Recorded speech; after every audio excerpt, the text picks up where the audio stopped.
Bonjour équipe GBTF.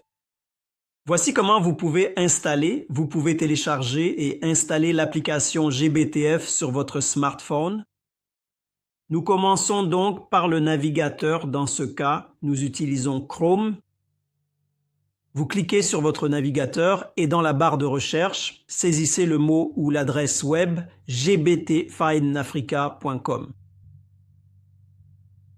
Juste comme ça. Puis cliquez sur Entrée, cela ouvrira ce site web. Ce que nous voulons sur le site web, c'est ce bouton de menu ici. Cliquez sur le bouton de menu, puis cliquez sur l'application GBTF. Oui, vous voyez, la deuxième fois, ça fonctionne sûrement. Donc, une fois que vous êtes ici sur la page qui indique GBTF App et que vous voyez ces deux boutons qui disent télécharger, mais celui-ci télécharge l'APK et celui-ci télécharge l'application GBTF. Donc ici, c'est une application web. Vous pouvez l'utiliser sur Apple, sur n'importe quel appareil ayant accès à Internet. Vous pouvez cliquer sur ce bouton, mais si vous avez un appareil Android comme celui-ci, alors vous l'installez en utilisant l'APK, c'est-à-dire l'application Android.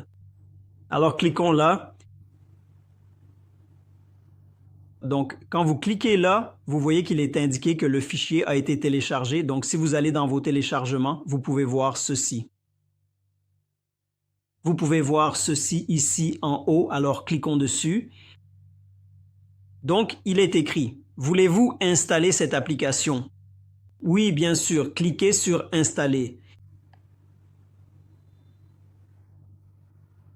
Donc, pour la première fois, comme cette application n'est pas téléchargée depuis le Play Store, il indiquera simplement que Play Protect n'a jamais vu cette application auparavant.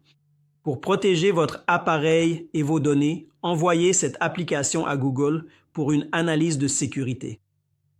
Il pense donc, puisqu'elle ne provient pas directement de Google, qu'il pourrait s'agir d'une application malveillante. Mais pour vous, vous savez qu'il s'agit d'une application GBTF. Donc, il n'y a aucun problème. Cliquez donc ici sur Plus de détails, puis cliquez ici sur Installer quand même. D'accord, cliquez là. Oui, donc il est indiqué que l'application GBTF a été installée ici. Vous pouvez soit cliquer sur Ouvrir pour l'ouvrir, soit cliquer sur Terminer pour revenir à votre écran d'accueil et voir à quoi ressemble cette application. Alors, cliquons sur Terminer, d'accord? Et quand nous revenons, vous voyez comment elle apparaît. Oui, donc voici notre application, ce point bleu, le point bleu ici. Cela indique que vous ne l'avez pas encore ouverte. C'est une nouvelle application, elle n'a pas encore été ouverte, mais ouvrons-la maintenant.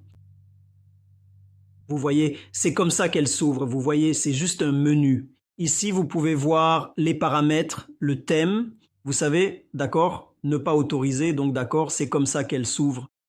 Vous voyez le logo GBTF ici, pour la GBTF, Global Baptist Training Foundation. S'il y a des fenêtres contextuelles qui apparaissent, fermez-les simplement car l'application essaie de vous demander la permission de vous envoyer des notifications. Donc, ce qui est acceptable, donc vous pouvez cliquer sur Autoriser ou les fermer si vous ne voulez pas, d'accord? Donc vous voyez ici, ce sont les détails des cours GBTF. Ceci aide pour les formateurs, c'est le calendrier de formation, nous y travaillons encore. Mais en tant qu'implanteur d'église, vous cliquez sur ce bouton, il y a un bouton ici dans le coin supérieur gauche, donc vous cliquez là et vous verrez. Implanteur d'église, soumettre le rapport des implanteurs d'église. Si vous êtes un formateur et que vous souhaitez soumettre les informations de vos formateurs, alors cliquez ici.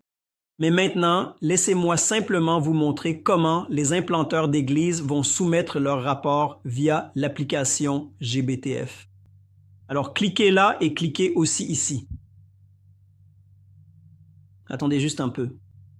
Bien sûr, vous devez être connecté à Internet. Donc, voici le formulaire dans l'application que vous devez remplir.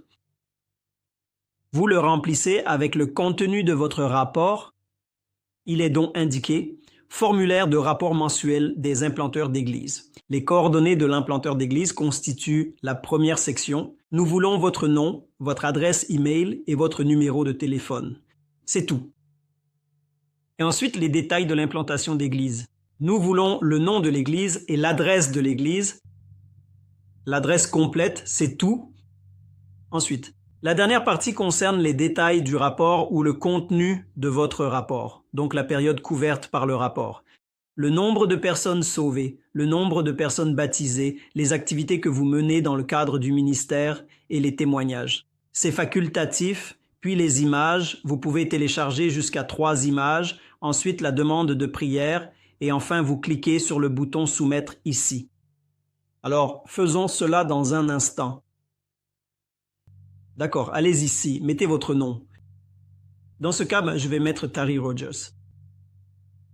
D'accord, vous voyez, c'est très simple, n'est-ce pas? Lorsque vous cliquez sur l'email, il y a de fortes chances que ce soit la première fois que vous utilisez votre adresse email.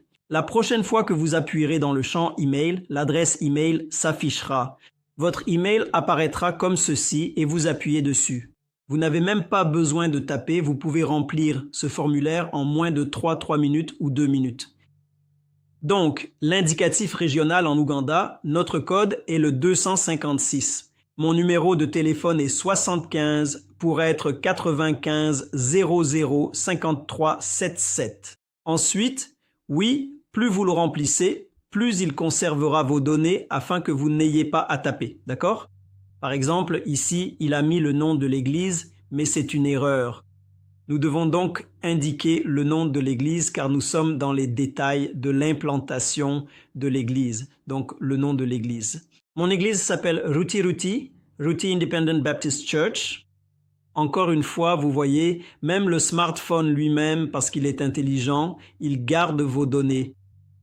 Donc ici, l'emplacement de l'église. Commencez par un numéro de parcelle ou une adresse de rue. Je peux dire Ruti centre commercial, d'accord, parce que je n'ai pas de numéro de parcelle là-bas. Surtout quand vous êtes au village, vous mettez simplement le nom de votre village, car vous n'avez pas de parcelle dans le village. Donc ici, paroisse ou zone ou cellule. Je peux mettre un mot Katozo. Puis sous-compté, je peux mettre dans votre Kyojo. Alors, il s'agit ici de ma propre division. D'accord, donc pour le district ou la ville, si vous vivez à Mbarara, eh bien, vous indiquez Mbarara. Ensuite, pour ce qui est de l'État ou de la province, je peux par exemple préciser qu'il s'agit de la province occidentale de l'Ouganda. C'est assez simple. Donc, quand il s'agit maintenant de choisir le pays, il vous suffit simplement de sélectionner le pays correspondant dans la liste déroulante qui vous est proposée. Donc, vous, Ouganda. D'accord, donc division continentale, ici, vous cliquez là, puis vous cliquez sur Afrique de l'Est. L'Ouganda se trouve en Afrique de l'Est. Si vous vous trouvez dans une autre subdivision de l'Afrique, alors vous pouvez mettre Afrique de l'Ouest, vous pouvez mettre Afrique australe, Afrique du Nord, Afrique centrale, où que vous soyez, donc, mais pour moi, c'est l'Afrique de l'Est. Alors maintenant, nous en venons aux détails du rapport. Numéro 1, la première chose est le moment du rapport. Quand faites-vous votre rapport? Je vous encourage à faire votre rapport tous les 25 de chaque mois, d'accord? Tous les 25 parce que les 26, 27, 28, 29 et 30, ce sont les jours pour préparer ce rapport afin qu'il arrive à destination à temps. Donc faites votre rapport le 25. Alors juste pour les besoins de la démonstration, laissez-moi cliquer sur le 25. Donc il est indiqué ici le 25 septembre 2025. Oui, donc nombre de personnes sauvées. Si vous avez des personnes qui ont été sauvées dans votre ministère, inscrivez-les ici. Laissez-moi mettre par exemple que ce mois-ci, nous en avons eu une de sauvée. Si vous avez un nombre de personnes baptisées dans votre ministère, mettez-les, inscrivez le nombre ici. Je vais mettre 0. La raison pour laquelle je mets 0 est parce que si vous essayez de sauter ce champ, cela provoquera cette erreur et l'application ne vous permettra pas de continuer. Vous devez donc remplir quelque chose. Surtout lorsqu'il y a cette étoile rouge ici, d'accord? C'est la même chose pour les activités. Donc, par exemple, je peux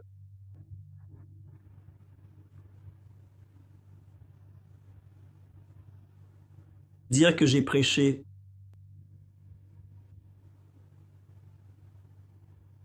à une famille